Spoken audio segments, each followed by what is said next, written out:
নমস্কার, আমি মা গায়ত্রী। আমার ইউটিউব চ্যানেল লাভ উইথ তন্ত্রতে সকলকে স্বাগত জানাই। আজকে আমি অনেকগুলো ছোট ছোট উপায় বলে দেবো, এটা টোটকা। অনেকে আমাকে ফোন করে টোটকার জন্য, তো আজকে সেটাই বলবো। খুব ছোট ছোট, যেগুলো জানা না থাকলে আমাদের জীবনে অনেক সমস্যা চলে আসে।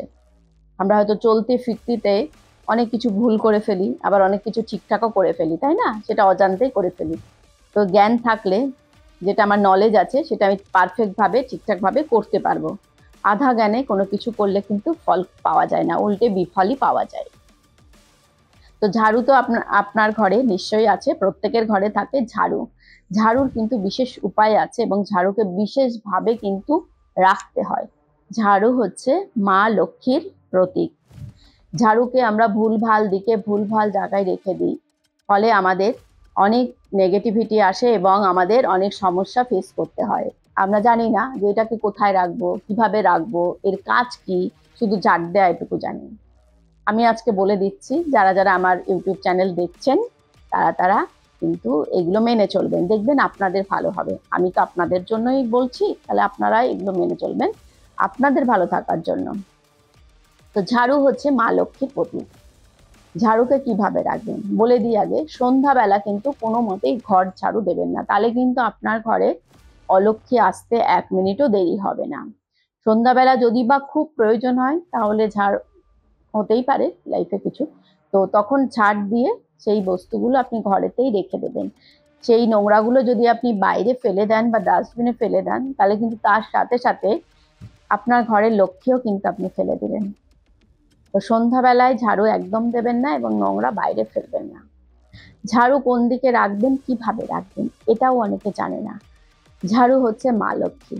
তো ঝাড়ুকে যদি আপনি শুইয়ে রেখে দেন, তাহলে আপনার ভাগ্য, আপনার লক্ষ্মীও শুয়ে পড়ল, আর কোনো রেসপন্স করবে না। ঝাড়ু যদি আপনি চক্ষুর সামনে রেখে দেন, লোকে আসতে আপনার ঝাড়ুটা চোখে পড়ছে, তাহলেও আপনার জীবনে অশুভ ইন্ডিকেশন চলে আসবে।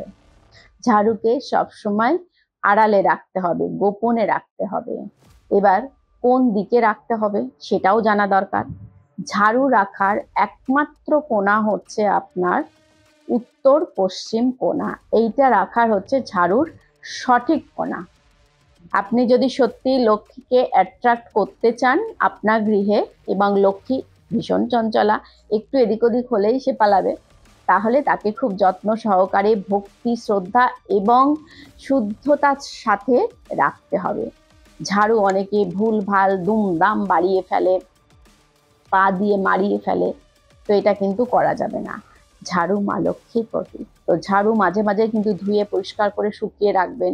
একই ঝাড়ু ইউজ করছেন, ভেঙে গেছে, ছিঁড়ে গেছে, ফেটে গেছে, ওই ঝাড়ুই চলছে, তাহলেও কিন্তু আপনার সংসারে কিন্তু অলক্ষ্মী প্রবেশ ঘটে যাবে, কেউ আটকাতে পারবে না। তো ঝাড়ুকে সঠিকভাবে অ্যাপ্লাই করবেন, আমি বলে দিলাম। তো আজকের পর থেকে নিশ্চয়ই দর্শক বন্ধুরা ঝাড়ুকে এভাবেই অ্যাপ্লাই করবেন। তাহলে কোন দিকে রাখবেন? উত্তর পশ্চিম দিকে হচ্ছে ঝাড়ু রাখার সঠিক। আর যদি কারোর উত্তর পশ্চিম দিক হয়তো রাখতে পারছেন না, সেখানে রাখা পসিবল হচ্ছে না, তাহলে ঝাড়ু এমন জায়গায় রাখবেন যেন কোনো লোকের চোখে না পারে, যেতে আসতে কেউ যেন সেই ঝাড়ুটিকে দেখতে না পায়, লুকিয়ে কোথাও রেখে দেবেন, লোক ও চক্ষুর আড়ালে। আচ্ছা, এটা গেল ঝাড়ুর উপায়। আরেকটি আপনাদের জীবনে বলে দিই, সংসারে যেটা খুব প্রয়োজনীয় জিনিস, লবণ আর হলুদ। হ্যাঁ, লবণ আর হলুদ এই দুটো জিনিস কিন্তু পাশাপাশি একদম রাখা যাবে না। হলুদকে বৃহস্পতিকে ইন্ডিকেট করে, আর লবণ হচ্ছে শুক্রকে ইন্ডিকেট করে। তাহলে বৃহস্পতি আর শুক্র একে অপরের পরিপূরক নয়, শত্রু। এই দুটো যদি পাশাপাশি থাকে রান্নাঘরে, হলুদ আর লবণ, তাহলেও কিন্তু আপনার জীবনে দারিদ্রতা নেমে আসতে পারে এনি টাইম। তো লবণ আর হলুদের ডিব্বা, কৌটো কিন্তু সম্পূর্ণ দুটো বিপরীত দিশায় রাখুন, আলাদা আলাদা ভাবে রাখুন, ছোট ছোট। আচ্ছা, লবণের মধ্যে, লবণ যেটা আপনি ইউজ করছেন অবশ্য করে কিন্তু কাচের জারে রাখবেন, না হলে লবণ কখনো প্লাস্টিকের জারে রাখা যায় না। কাচের সব থেকে ভালো, না হলে চীনামাটিতে, কারণ এরও একটা সায়েন্টিফিক কজ আছে এবং গ্রহগত কজ আছে। যাই হোক, ওটা পরে যাব। আর লবণ যেখানে রাখবেন তার ভেতরে লবণের কৌটোর মধ্যে 5টা ফুল আওলা লবঙ্গ রেখে দেবেন। দেখবেন আপনার লাইফে প্রসপারিটি বাড়বে, শ্রীবৃদ্ধি আসবে। তো ছোট ছোট উপায় দিয়েই বলে দেবো।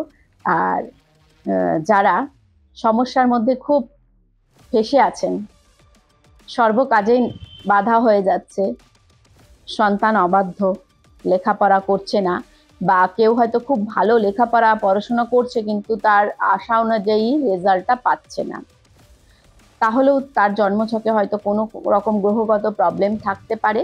তো সেগুলোর জন্য কিন্তু অ্যাস্ট্রোলজিক্যাল প্রেডিকশন নিতে হবে। আমার অফলাইন অনলাইন দুটোই কিন্তু ব্যবস্থা আছে। 7548032001 এই নাম্বারে আমার সঙ্গে যোগাযোগ করতে পারবেন, আমার সঙ্গে কথা বলতে পারবেন। সমস্যা থাকলে আমার সঙ্গে যোগাযোগ করুন এবং আমার চেম্বার যেখানে যেখানে আছে সেখানে আসুন। শিয়ালদা, দমদম, কালীঘাট, ব্যারাকপুর, বালি, কৃষ্ণনগর, বর্ধমান, ফোনের মাধ্যমে জেনে নেবেন। আচ্ছা, আর একটি উপায় খুব বলে দিই, যেটা মানুষ খুব ভুল করে থাকে, আমাদের নিত্য নৈমিত্তিক জীবনে খুব ভুল করে থাকে। সেটা হচ্ছে, ধরুন আপনি স্নান করতে যাচ্ছেন, বাথরুমে গেলেন, সেটা আপনি চটি না পায়ে দিয়ে যাচ্ছেন। চটি যদি না পায়ে দিয়ে আপনি বাথরুমে যান তাহলে কিন্তু আপনার রাহু খারাপ হয়ে যাবে। তো যখনই আপনি বাথরুমে থাকবেন, বাথরুমে একটা চটি রেখে দেবেন। চটিটা যেন খুব মানে ছেঁড়া ফুটো ফাটা না হয়। ছেঁড়া ফুটো ফাটা বা তালি দেওয়া করা চটি কিন্তু আপনার জীবনে দারিদ্রতা নিয়ে আসে। তো বাথরুমে যখন যাবেন চটি অবশ্যই ইউজ করবেন আপনার রাহুকে ভালো রাখার জন্য, না হলে আপনার রাহু কিন্তু খারাপ হতে থাকবে। আর বাথরুমের বালতিতে সবসময় জল ভর্তি করে রাখবেন। খালি বালতি আপনার জীবনে কিন্তু অলক্ষ্মীর প্রবেশ ঘটিয়ে দেবে। তো বাথরুমে একটাই বালতি রাখুন, যাই রাখুন, দুটোই রাখুন, সবসময় একদম ভর্তি রাখবেন। ছোট ছোট উপায় দ্বারা আমাদের জীবনে কিন্তু অনেক ভালো কিছু হতে পারে। টয়লেটের দরজা কোনো সময় কেউ খোলা রাখবে না। এখন প্রত্যেকেরই অ্যাটাচ বাথ, ঘরের মধ্যেই অ্যাটাচ বাথ থাকে। অনেক সময় দেখা যাচ্ছে ম্যাক্সিমাম বাড়িতে দরজা খুলে রেখে দেয়, বাথরুম শুকাবে বলে, যাই হোক কিছু কারণে খুলে রেখে দেয়। সেটা যদি করেন, বাথরুমে সব থেকে বেশি নেগেটিভ এনার্জি থাকে কিন্তু বাথরুমে। তো সেই বাথরুমের এনার্জি কিন্তু আপনার সারা ঘরে ফ্লো হয়ে যাবে যদি আপনি বাথরুমের দরজা খোলা রাখেন। তো বাথরুমের দরজা সবসময় কিন্তু বন্ধ থাকবে। আপনি আপনার ঘরে যে ঠাকুর ঘর আছে, ঠাকুর ঘর কোনো সময় শোবার ঘরের মধ্যে কিন্তু ঠাকুর রাখা উচিত নয়। শোবার ঘরে কখনোই ঠাকুর রাখা উচিত নয়। আপনি বসার ঘরে রাখুন বা আদার্স কোনো ঘরে রাখুন সেখানে। আর ঠাকুর সবসময়, ঠাকুর থাকবে পশ্চিম দিকে মুখ করে, এবং আপনি যখন পুজো করবেন আপনার মুখটি থাকে পূর্ব দিকে থাকবে। এইরকম ভাবে কিন্তু ঠাকুরটি রাখতে হবে, না হলে ঠাকুরের মুখ থাকবে উত্তর দিকে, আপনি যখন পুজো করবেন আপনার মুখ থাকবে দক্ষিণ দিকে। এইগুলো করলে দেখবেন আপনার সংসারে কোনোদিনও অভাব অনটন আসবে না। আপনার জীবনে অনেক রকমের বাধা বিঘ্ন কিন্তু দূর হয়ে যাবে। আপনি যখন ঘর মুছবেন, ঘর মোছা জলের মধ্যে একটু লবণ দিয়ে, নর্মাল লবণ দিয়েই মুছবেন, সেটা রবিবার বৃহস্পতিবার বাদ দিয়ে। তাহলে আপনার ঘরের যে নেগেটিভ এনার্জি আছে যদি থেকে থাকে তাহলে কিন্তু অনেক কিছু সেগুলো দূর হয়ে যাবে। কোনো ব্র্যান্ডেড কোম্পানির ইয়ে দিয়ে যেমন আপনি ঘর মুছছেন, সেটা করে যেটা উপকার পাবেন তার থেকে অনেক গুণ বেশি উপকার পাবেন আপনি যদি লবণ জল দিয়ে ঘরটা মুছতে পারেন। অবশ্যই রবিবার বৃহস্পতিবার কিন্তু বাদ থাকবে, এটা ভালো করে শুনে নিয়ে করবেন, আমার প্রোগ্রাম দেখে নিয়ে। যারা যারা আমার ইউটিউব চ্যানেলটি দেখছেন একটু বেল আইকনটি প্রেস করে সাবস্ক্রাইব করে দেবেন, তাহলে আমার যে নেক্সট প্রোগ্রামগুলো আসবে আপনি অবশ্যই আপনার মোবাইলে নোটিফিকেশন চলে যাবে। আজকে অনেক মানুষ আমার কাছে আসে, আমার চেম্বারে আসে, যে জীবনে দুর্দিন ঘনিয়ে এসছে। দেখা যাচ্ছে গ্রহগত পজিশন ঠিক আছে, গ্রহ একদম ঠিকঠাক পারফেক্ট জায়গায় আছে, কিন্তু তার বাস্তু ঠিক নেই।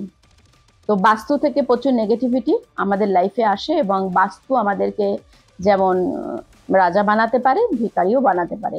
তো বাস্তু যাদের যাদের মনে হচ্ছে বাস্তু থেকে খুব নেগেটিভ এনার্জি আসছে, বুঝতে পারছেন না, তারা কিন্তু আমার সঙ্গে যোগাযোগ করতে পারেন।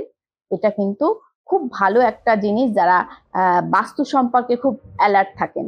এখন অনেকেই সচেতন হয়েছেন, আগে যারা সচেতন ছিলেন না তারা অনেকে ভুগছে এই বাস্তু নিয়ে। কারণ আমি অনেক বাস্তু ভিজিট করেছি, দেখেছি বাস্তুর জন্য তাদের বাড়িতে বড় বড় দুর্ঘটনা ঘটে গেছে, তাদের বাড়িতে অর্থ রোজগার বন্ধ হয়ে গেছে। তো আপনাদেরও যদি এরকম মনে হয়, যারা আমার প্রোগ্রাম দেখছেন তারা অবশ্য করেই আমার সঙ্গে যোগাযোগ করতে পারবেন। আমার নাম্বার যেটি যাচ্ছে স্ক্রিনে, সেই নাম্বার থেকেই কিন্তু আমাকে পেয়ে যাবেন কথা বলার জন্য। তো যাই হোক, আজকে আমি এই ছোট ছোট উপায়গুলো নিয়েই বললাম। নেক্সট প্রোগ্রামে আরো অনেক কিছু বলবো। ভালো থাকবেন, সুস্থ থাকবেন।